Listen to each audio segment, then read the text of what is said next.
আমাদের সংস্কৃতি, আমাদের সংস্কার সর্বদা থাকবে আমাদের সাথে। ভারতের মহান গ্রন্থ আর কাব্যের সম্পূর্ণ সংকলন। সাবস্ক্রাইব করুন তিলক। স্বয়ং যম দেবতার কৃপায় এটা আমার সৌভাগ্য যে এই গৌরব আমি প্রাপ্ত করেছি। আমি সর্বদা সদবা থাকব। এটা তোমার বিভ্রান্ত, কামিনী, বিভ্রান্ত।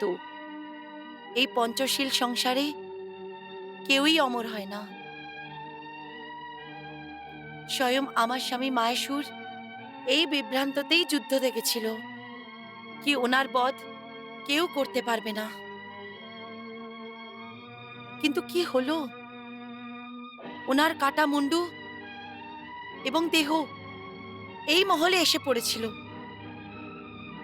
কামিনী, আমার দিকে তাকাও যে বিধবা কাকে বলা হয়, আর নিজের এই ধারণাকে ভেঙে দাও যে কুম্ভকেতু অমর। আমার নিজের তপস্যা এবং সৌভাগ্যের উপরে সম্পূর্ণ বিশ্বাস আছে। আমার স্বামীর কোনো ক্ষতি হবে না। আপনি অযথা আতঙ্কিত হয়ে আমাকে ভীতগ্রস্ত করছেন। ব্যর্থই ভয়গ্রস্ত করছি? হ্যাঁ, ব্যর্থই ভয়গ্রস্ত করছি তোমাকে। আজ পর্যন্ত যে রাজাই বাসুদেব শ্রীকৃষ্ণকে যুদ্ধ করার ধমকি দিয়েছে, ওর এবং ওর রাজ্যের বিনাশই হয়েছে। কামিনী,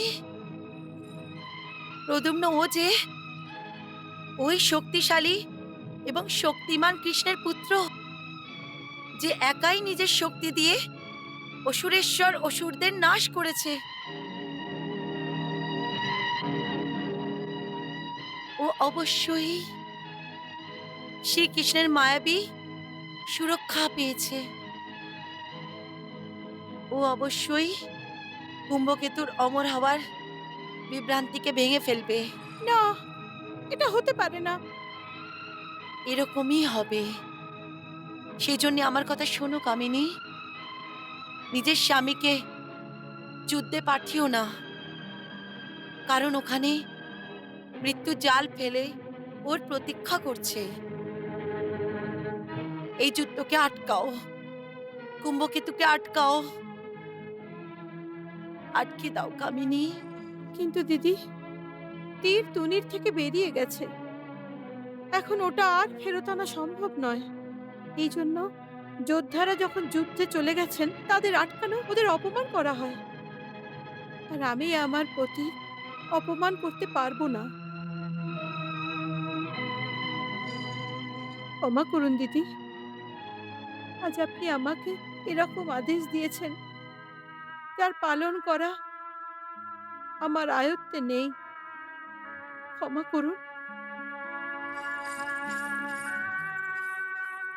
হে প্রভু, আমরা নিজেদের মিথ্যে অহংকারে আর কতদিন নিজেদের আপনজনকে হারাতে থাকবো?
প্রভু, প্রভু, এটা তো সম্পূর্ণ অধর্ম।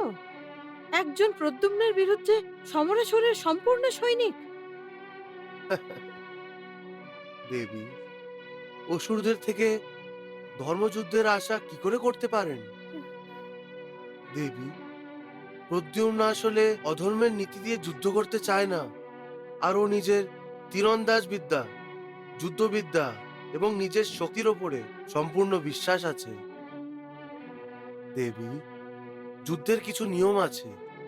রথী রথীর সাথে আর মহারথী মহারথীর সাথেই যুদ্ধ করে।